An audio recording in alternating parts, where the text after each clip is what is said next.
I am writing a paper on issues that my field will run into for my literature class. The first place I look for information is usually on the internet because I'm not necessarily near the library at all times.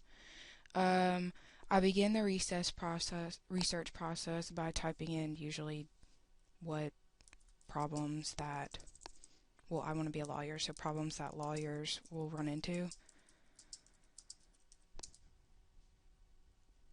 And starting out, I look at all the different problems and I see like gender issues, alcoholism, um, ethical problems, conflicts of interest, like dealing with the client, and I'm only supposed to have one topic, so I decided to narrow it down into alcoholism and addiction problems that lawyers get.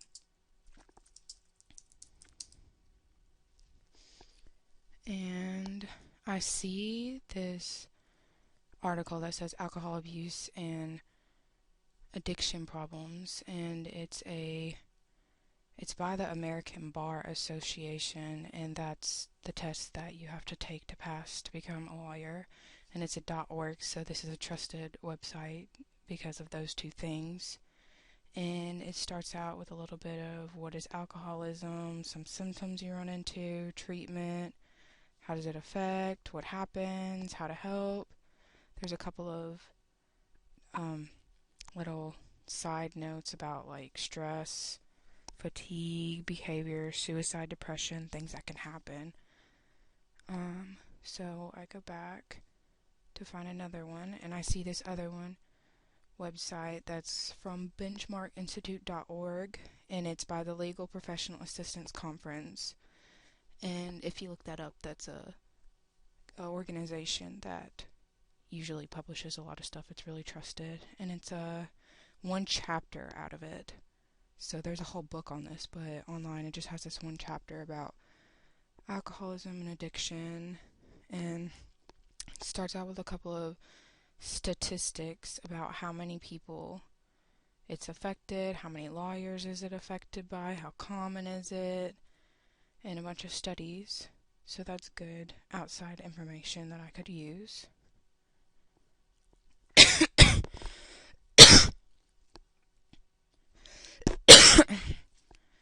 They published one in the New York Times, so that could be trusted. Could not. And clicking on it, it has some quotes from the American Bar Association, which I talked about earlier. And it has a couple more statistics about how frequent it is, the studies shown, and how much higher it was than regular Americans because of the stress that lawyers run into.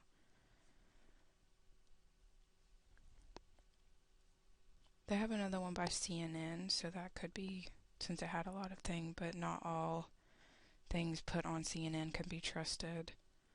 There's another .org.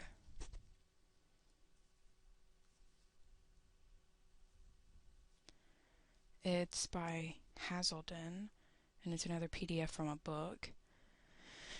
And it introduces alcoholism. The American Bar Association is in this again too, so clearly they've noticed how big of a problem this is occurring in that field.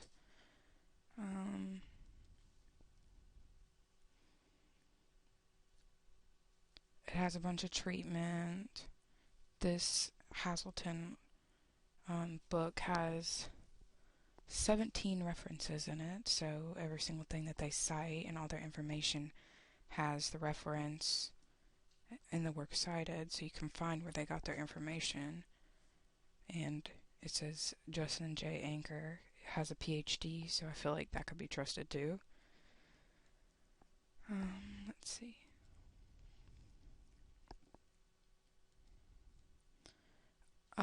Now the second part, once I have a little background, you have to have treatment and like what the field is trying to do to solve it. So I'm going to type in how to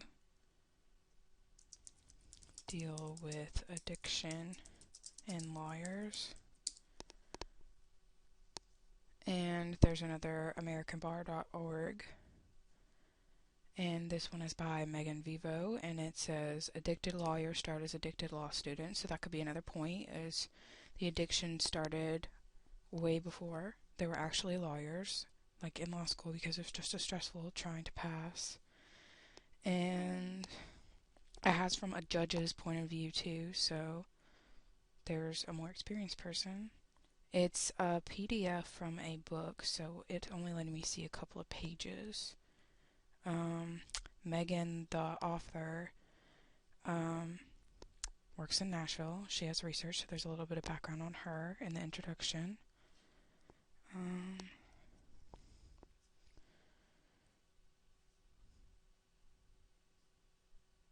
There's a drugrehab.org that saying that addiction strikes the nation's best and brightest lawyers. So this is actually a medical point of view about why they're at risk.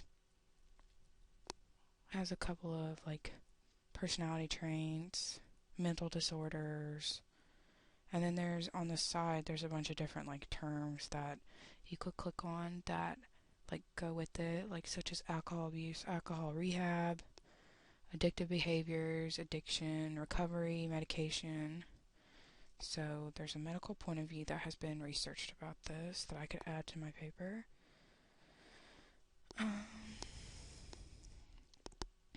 There is the Hazelton, again, Foundation. Is you click on the website, it has addiction treatment for attorneys, judges, and other legal professions.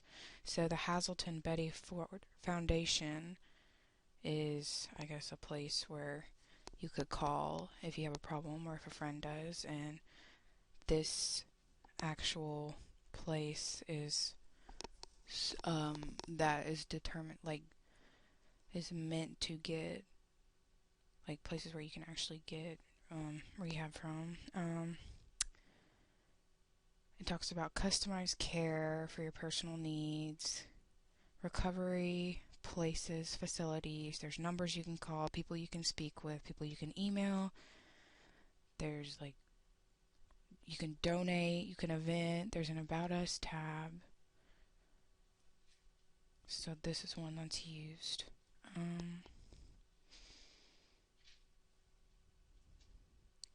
There's a bunch of different ones that are like soberlawyer.com, lawyeraddiction.com. There's actually a South Carolina bar posted something about the lawyer's epidemic about depression, suicide, and substance abuse. It was by a couple of lawyers wrote this from South Carolina. It has a little bit about them, and it starts about defining the problem, and then it goes into what is depression, what are symptoms, what you can do to help. Then it goes into addiction with drugs, same thing. Addiction with alcohol, same thing. There's how to help. There's a bunch of different things about suicide, order warnings. What should you do if your friend is contemplating about it? How do you know how to help? So this one's it focuses on a certain person that they use for an example in South Carolina, a case that happened. And there's a 12-step program that you can take. Free hotlines, a couple of different people that they get their fax and home and pager.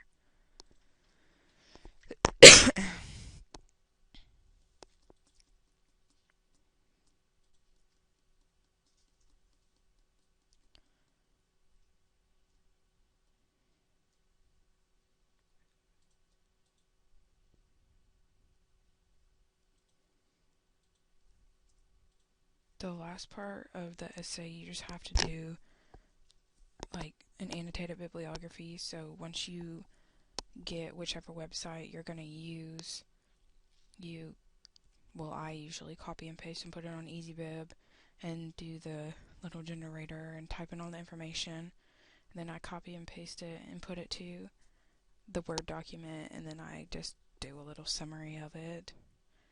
And usually I have a problem with talking too much in that, so I have to learn how to shorten it.